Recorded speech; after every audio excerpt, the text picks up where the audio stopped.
नमस्कार दोस्तों, मेरा नाम है आशुतोष और आप देख रहे हैं डायनामिक इम्पल्शन। आज के इस वीडियो में हम बात करेंगे 10 सितंबर 2021 के करंट अफेयर्स की। और ज्ञान को कभी भी छोड़ना नहीं चाहिए, इसीलिए वीडियो को अंत तक अवश्य देखिएगा। और हाँ, हमारी पूरी टीम की तरफ से गणेश चतुर्थी की आप सभी को हार्दिक शुभकामनाएं। सबसे पहला प्रश्न है, बॉब वर्ल्ड बैंकिंग ऐप को किसके द्वारा शुरू किया गया?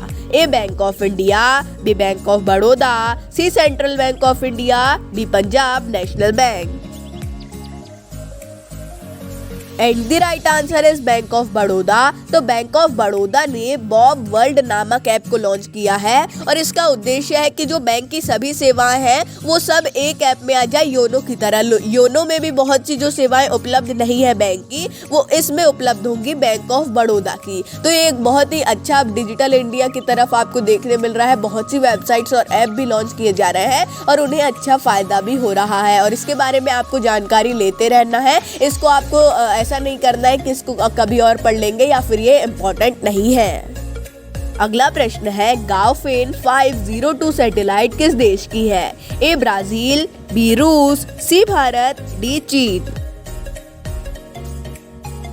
And the right answer is चीन। तो चीन ने हाल ही में अपने वायुमंडल और पानी की क्षमता, यहाँ पर पार्टी लिख गया है, मैं बहुत माफी चाहूंगा, पानी की क्षमता में सुधार लाने के लिए गाओफेन 502 नामक उपग्रह को सफलतापूर्वक लॉन्च कर दिया है। ये जो एयरप्लेन्स निकलती है ये एक एडवांस वर्जन है और एक सीरीज भी चलती आ रही है 01, 02 ऐसे करके, और ये 502 है, इसे ध्यान में रखिएगा। तो एयरप्लेन्स जो निकलती है उसकी बिल्कुल क्लियर फोटो भी ये स्पेस से ले सकता है, तो अच्छी बात है। और ऐसे इसके बारे में और भी आप जान सकते हैं इनकी ऑफिशियल वेबसाइट पर। अगला प्रश्न है, पीएमजी दिशा अभियान को किसने शुरू किया? A Ashwini Vaishnaw, B Mahendra bhai Munjapara, C Rajeev Chandrasekhar, D Narendra Modi.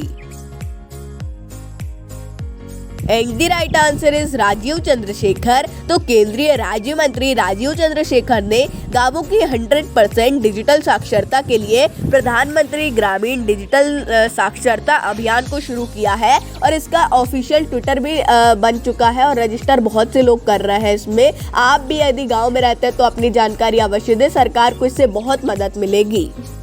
अगला प्रश्न है, भारत के पहले लग्जरी क्रूज लाइनर को कहां से शुरू किया जाएगा?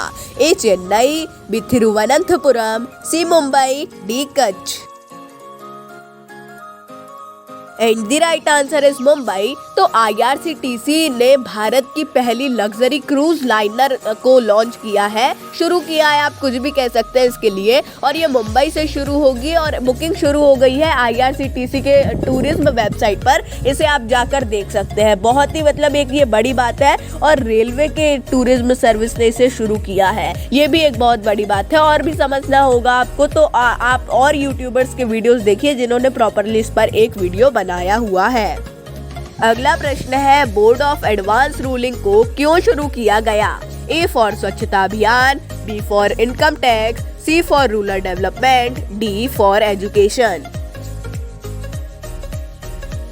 And the right answer is income tax. तो भारत सरकार ने इनकम टैक्स के कार्यों को सही करने के लिए और अच्छी सेवाएं प्रदान करने के लिए हाल ही में बोर्ड ऑफ एडवांस रूलिंग का गठन किया है और भारतीय संविधान में इसकी बात है वो पहले से ही कही जा चुकी है और अच्छी बात है। अब एक और काम थोड़ा कम हो जाएगा। और इसे किसके द्वारा लॉन्च किया गया है इसका उत्तर आपको बताना है यदि आप बता पाए, और यदि आप नहीं बता पाएंगे तो इंटरनेट पर भी आप सर्च कर सकते हैं।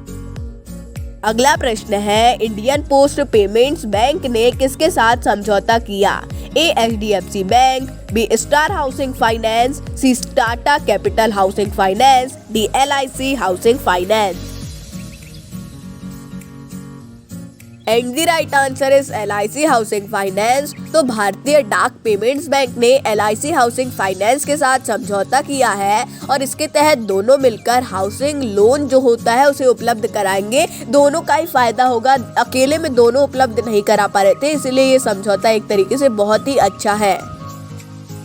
अगला प्रश्न है, नीरज चोपड़ा ने सबसे पहले किस ब्रांड के साथ पार्टनरशिप की?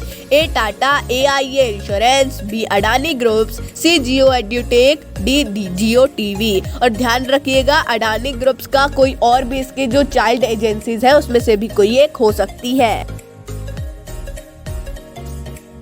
And the right answer is Tata AIA Insurance. तो Olympic gold medalist Neeraj Chopra सर्वप्रथम टाटा लाइफ इंश्योरेंस ब्रांड के साथ पार्टनरशिप की है इन्होंने। इसे ब्रांड एम्बेसडर नहीं बोला जा सकता है, ध्यान में रखिएगा। और भी आप इसके बारे में समझ सकते हैं किसी आर्टिकल में, आपको और समझ में आ जाएगा कि क्यों की है और इससे क्या फायदा होगा दोनों को।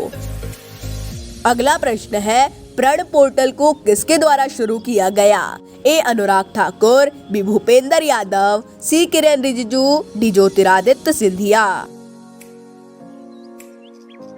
And the right answer is Bhupender Yadav. तो केंद्रीय मंत्री भूपेंद्र यादव ने प्रण पोर्टल को लॉन्च किया है और यह भारत के 132 शहरों में वायु प्रदूषण यहाँ नहीं लिखा है, लेकिन सिर्फ वायु प्रदूषण पर निगरानी रखेगा और सारी जानकारी देता रहेगा। नागरिक भी यदि इस पोर्टल में जाएंगे तो उन्हें भी अपने सिटी के, अगर उस सिटी को इसमें लाया गया होगा तो उस सिटी के बारे में जानकारी देता रहेगा।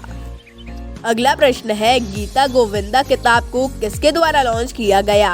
ए G Kishan Reddy, B Meenakshi Lekhi, C Arjun Munda, D उपरोक्त में से कोई नहीं। And the right answer is G Kishan Reddy. तो केंद्रीय संस्कृति मंत्री जी किशन रेड्डी ने उत्पल बनर्जी की किताब गीता गोविंदा का विमोचन किया है और इसे लॉन्च भी किया है। तो इसमें और भी बहुत से इवेंट में बहुत से लोग शामिल हुए हैं। हम फोटो नहीं उपलब्ध करा पाए हैं, कुछ इश्यूज थे, और यदि आपको देखना है इनकी फोटोज तो इंटरनेट पर उपलब्ध है, आप आसानी से देख सकते हैं। अगला प्रश्न है, उत्तराखंड विधानसभा चुनाव के बीजेपी प्रभारी किसे नियुक्त किया गया?